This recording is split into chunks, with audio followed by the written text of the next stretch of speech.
Hey everybody, this is Jacob with Mortgage Coach Software Support. I just wanted to give you a little bit more detail on some of the advanced features of Snagit if you're using this. There's also another version called Jet Screenshot, which is a free version of a snagging tool that you're free to use.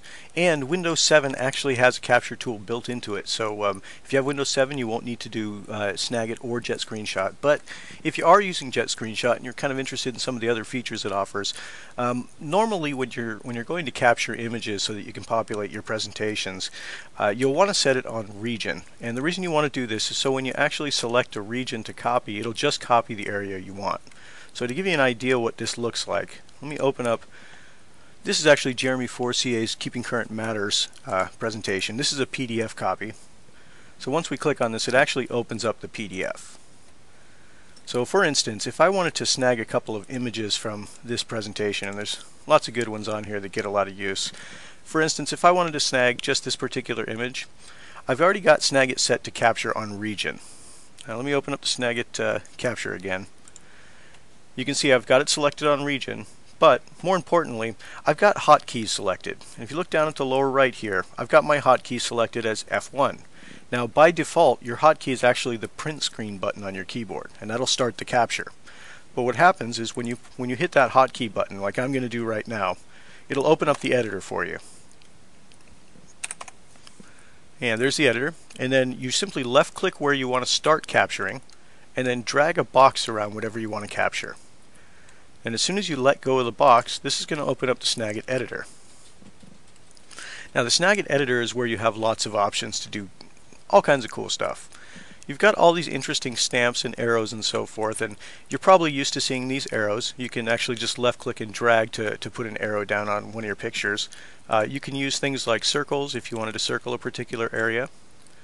You've got highlighting tools if you want to, if you wanted to highlight an individual area. Now the paint bucket here, this is a fill. This works just like paint. For instance, if you wanted to give all the open area in your picture a certain color, you'd simply click on the open area and it'll immediately make all the open area that color. That's particularly hideous, so I'm going to remove that one. You've also got an eraser, so if you wanted to erase a certain section, or actually I just moved a section, but if you wanted to be able to erase a certain section, you could do that. So now I've got a headless guy. But you've got straight lines you can use, so you draw a line from any point to another point. You've got a text editor as well, so if you wanted to put in text, you would simply create a box and then start typing. Now the cool thing about this is once you put in text or any one of these elements, you can move them around. So for instance, if I wanted to move this so it actually corresponds to a line or maybe an arrow that I'm using, I could put it exactly where I want it to and it'll stay there. Now these effects can actually be layered. So for instance, if I wanted my text box here to go over the top of the arrow, by default it's set on top of it. But if I wanted to bring this text behind the arrow, you can actually move this. Go up to the Arrange section here, choose Order, and then choose to send backward. And you'll see that that particular element gets sent behind the other elements on the page. Now you also have a couple of other options here. There's one called Stamps. Now the stamps are little individual icons you can use, and basically once you click on a page, it basically puts the stamp there for you.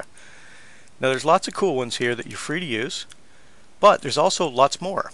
So if you hit this little drop down window here, it'll open up a new window where you can select different kinds of arrows, all kinds of cool stuff, or you can download more.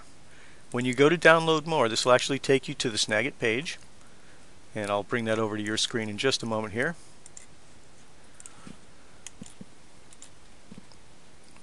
So this is the Snagit page, and if you scroll down just a tad and go into the stamps section here, you can download new accent stamps, new clip art stamps, and number and letter stamps.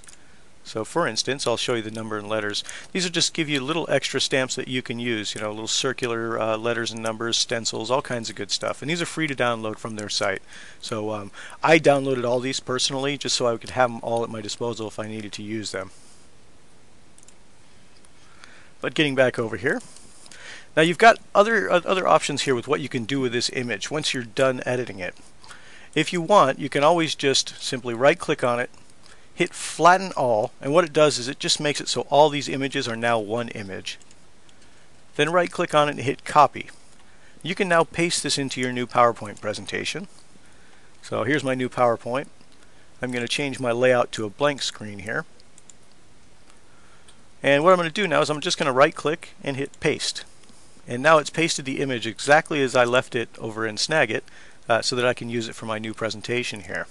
Now I'll do another video that shows some of the more in-depth functions of PowerPoint, but I did want to show you some of the cool little features that are in your Snagit editor here that you can feel free to use. Other options up here, you can actually send these directly to a Word document, an email, whatever you'd like. In this case, if I chose to send it directly to PowerPoint, I could choose the PowerPoint button, and since I already have PowerPoint open, it'll tell me it successfully moved it over, and actually this is what it moved over. So let me erase this so I can show you what this looks like. Okay, so now I've got a blank screen. I'm going to go back to my editor. If I want to send this directly over to PowerPoint, I just hit PowerPoint. It's going to tell me my capture was successfully transferred to my presentation. I can now jump over to my presentation. You can see that it's inserted it as a slide for me. So there's just a couple of the doodads in Snagit. Feel free to email support@mortgagecoach.com if you have any further questions or you need some clarification on this. We'd be happy to help.